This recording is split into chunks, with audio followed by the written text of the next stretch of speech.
Bonjour et bienvenue dans cet éclair d'infos. Depuis maintenant près de 3 ans, j'essaye de vous apporter une information technique sur la mobilité électrique. Une autre chaîne le fait aussi, mais sous l'angle nettement plus impressionnant du démontage et du rétro-engineering. Je parle bien sûr de Munro Live. Comme tout le monde n'est pas familier avec la langue de Shakespeare, j'ai décidé de suivre pour vous le démontage de la Model S Plaid par Sandy Munro et son équipe. Chaque semaine, je vous ferai un résumé, commenté et illustré des vidéos de Munro Live avec les liens vers leur travail dans les fiches et dans la description. Si cette série vous intéresse, je vous invite à vous abonner à la chaîne ainsi qu'à celle de Sandy Munro pour ne rien rater de ce démontage et des technologies qui vont être révélées. Et maintenant, passons à l'actualité.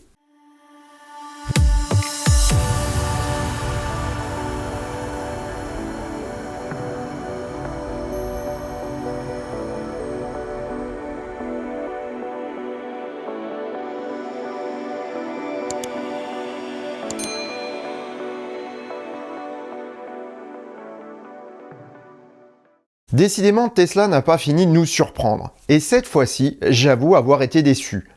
Lors de la présentation des chiffres 2021, Elon Musk a pris la parole et détruit pas mal de rumeurs qui circulaient. Enfin presque. Les chiffres de progression sont excellents et c'est là le point positif. En revanche, je suis plus perplexe sur la ligne de conduite du constructeur. Au niveau de sa politique générale, Elon a confirmé ce qu'il disait déjà depuis plusieurs années. L'automobile n'est qu'une petite partie de ce que veut accomplir Tesla. L'énergie, tout comme l'intelligence artificielle, sont appelées à prendre le pas sur la production automobile dans l'avenir, même si celle-ci est prépondérante à ce jour. Le Tesla Bot, désormais répondant au petit nom d'Optimus, est, selon son patron, l'avenir de la marque. Il est pourtant, tout comme Dojo, le super ordinateur que Tesla construit en ce moment même, une marche technologique énorme à gravir. À notre échelle, on peut se poser la question du bien fondé de cette direction prise par Musk.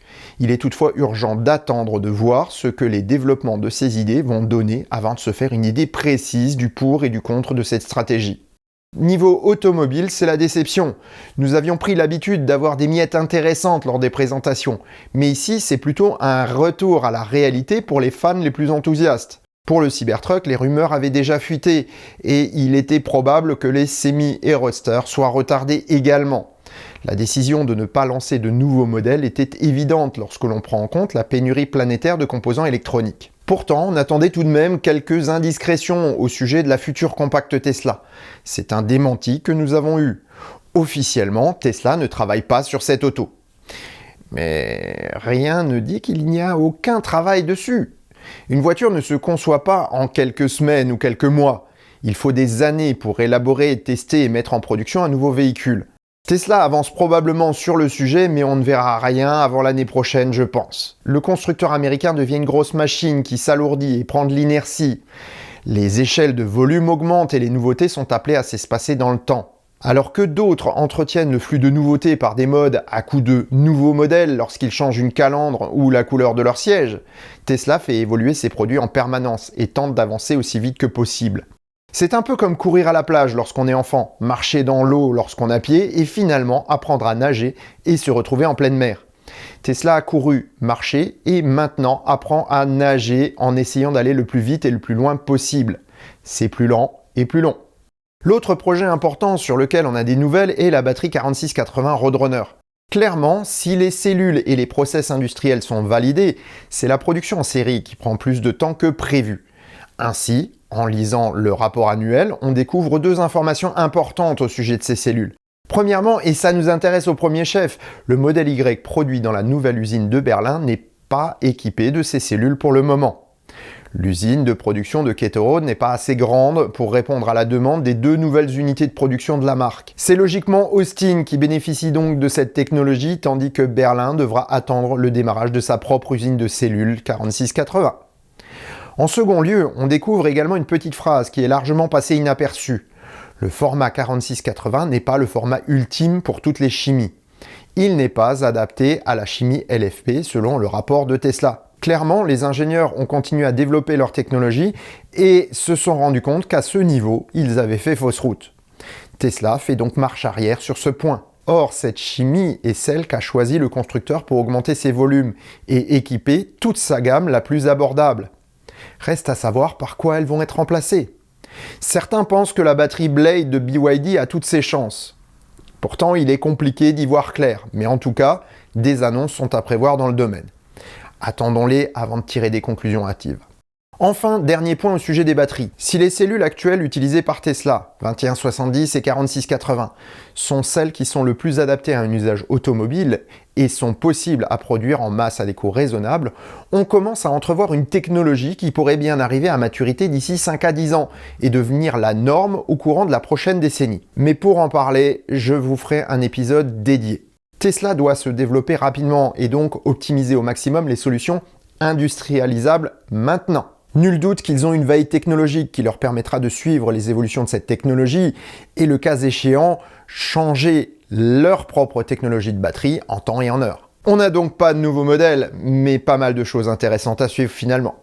On se demande souvent combien coûte la consommation de notre voiture lorsqu'on roule en électrique. Au jour le jour, il est compliqué pour la plupart des usagers de savoir quelle partie de l'électricité du foyer est consacrée à la voiture lorsqu'on recharge chez soi. Eh bien, Tesla y a pensé et l'a intégré dans son application. Ainsi, il est possible de savoir combien nos recharges nous coûtent, mais aussi quelles sont les économies réalisées. Le calcul est basé sur le prix moyen français de l'électricité et du carburant. Si cela permet d'avoir une idée assez juste de ses coûts et des économies réalisées, cette fonction permet aussi de remettre une chose importante en perspective. Lorsqu'on débute en voiture électrique et qu'on recharge à la maison, on vit un peu sur un petit nuage. Le fait de ne plus passer à la pompe et de ne plus voir un bon paquet d'argent partir à chaque plein peut nous faire oublier que la voiture électrique ne se déplace pas gratuitement. Avec cette nouvelle fonctionnalité de l'application, on sait quelle quantité de courant et quels coûts sont à associer à nos déplacements. Le fait de pouvoir dissocier les modes de chargement est un gros plus. Les supercharges s'implémentent automatiquement, tout comme la recharge à domicile. En revanche, on peut rajouter ces recharges ponctuelles ou habituelles sur d'autres réseaux de recharge. Ainsi, toutes les situations sont envisageables et programmables facilement. On peut également entrer ses factures d'opérateur, le prix de notre électricité à domicile et automatiquement voir les économies réalisées. Ce tout petit outil est très facile à utiliser et une petite pépite pour disposer des coûts, des économies et bon nombre de chiffres pour argumenter face à une personne sceptique sur le bien fondé économique de la voiture électrique. Bien vu en tout cas, et j'espère que d'autres constructeurs offrent le même système. Et maintenant passons aux premières découvertes de Sandy Munro sur la Model S Plaid. Depuis maintenant quelques semaines, l'équipe de Munro a conduit et essayé la Model S Plaid dans plusieurs situations. Après un road trip, Cory a emmené la voiture sur piste pour voir ce qu'elle avait dans le ventre, avant de la ramener à l'atelier pour le démontage. Sandy a tout d'abord présenté l'auto, et ce qu'il aime ou n'aime pas. Ses deux points les plus critiques ont été l'isolation acoustique et le confort de la banquette arrière. En fait, si le second point est une affaire de conception qu'il faudrait revoir, le premier est dû à une erreur de fabrication. Le joint de la porte arrière droite, juste à côté de la place occupée majoritairement par Sandy lors du road trip, n'était pas correctement installé, créant des bruits d'air. On a ici l'illustration d'un petit détail qui vient perturber un design bien conçu. Cela aurait pu être résolu en quelques minutes au service center, mais étant donné que l'auto était destinée à être démontée, ils ne l'ont pas fait corriger. Les Tesla produites à Fremont ont encore ce type de défaut, contrairement aux productions des autres sites de la marque.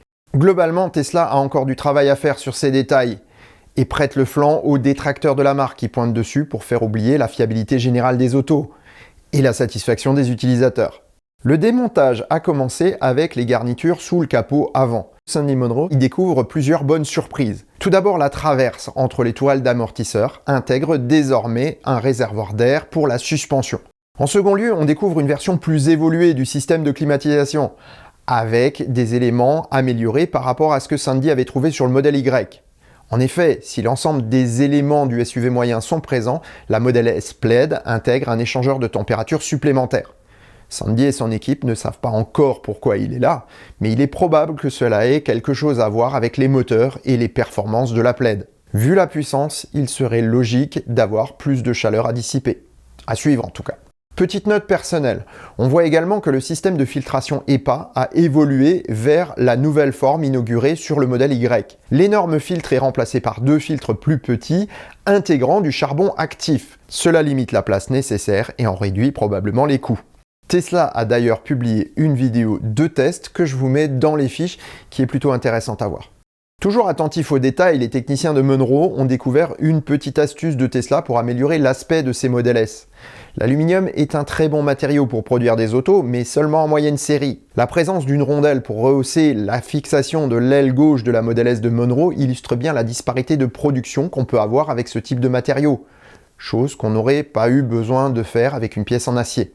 La batterie au plomb a laissé la place à une batterie lithium dans un boîtier en métal. Munro pointe le fait qu'elle pourrait être fabriquée en plastique pour gagner du poids et du coût. À voir. En regardant sous le capot, comme sous la voiture, on se rend compte que la nouvelle S est vraiment une nouvelle auto. Le berceau inférieur n'est plus embouti, mais fait d'une pièce en aluminium extrudée, soudée et comporte des pièces moulées. Encore une fois, la pièce répond à plusieurs fonctions. Maintien de la suspension, de certains accessoires et protection des systèmes sensibles. Les suspensions sont assez classiques pour ce type d'auto. Le système et les pièces sont très similaires à ce que l'on peut voir sur une BMW haut de gamme par exemple. La direction est moins conventionnelle par contre et comporte des systèmes redondants imposés par la possibilité de conduite autonome. Ainsi, toutes les connexions sont doublées pour prévenir toute avarie.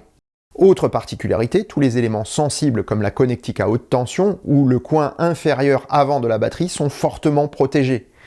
Les câbles orange sont, comme d'habitude chez Tesla, aussi courts que possible. Ils intègrent des fixations et aident à la mise en place, ce qu'apprécie au premier chef Munro, puisque c'était son métier chez les constructeurs automobiles. Le berceau arrière est lui moulé en aluminium et de nombreux renforts en aluminium extrudé sont présents pour rigidifier et sécuriser l'arrière de la voiture. Visiblement, Tesla a voulu protéger aussi bien la batterie que les moteurs ou toute partie d'électronique de puissance. Au-delà de la plaide, Sandy a discuté de l'opportunité de réaliser les recharges en remplaçant les batteries, comme le constructeur l'avait envisagé un moment. Sandy est résolument opposé à cette technique, car il n'aimerait pas voir remplacer la batterie qu'il utilise et dont il prend soin par une batterie lambda dont on ne sait rien. Note personnelle, si cela prend du sens du point de vue d'un propriétaire de voiture, la méthode utilisée peut se concevoir pour les flottes et les autos en location à la demande. Donc à ne pas enterrer totalement. Voilà pour cette revue des premières vidéos de Sandy Munro sur le démontage de la Model S Plaid. Je vous donne rendez-vous la semaine prochaine pour la suite avec les premiers démontages importants comme les portes, train roulant et une chose qu'on attend tous avec impatience, la batterie. Et sur ces bonnes paroles, je vous souhaite bonne route et vous dis à bientôt pour un prochain épisode du Choucroute Garage. Portez-vous bien, ciao.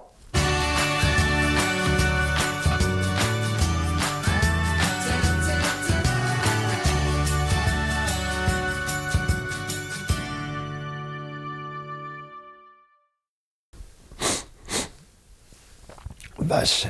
Eh ben, donc, c'était limite là. J'ai juste fini et puis. Bon, bah maintenant on va faire le montage avec la goutte au nez.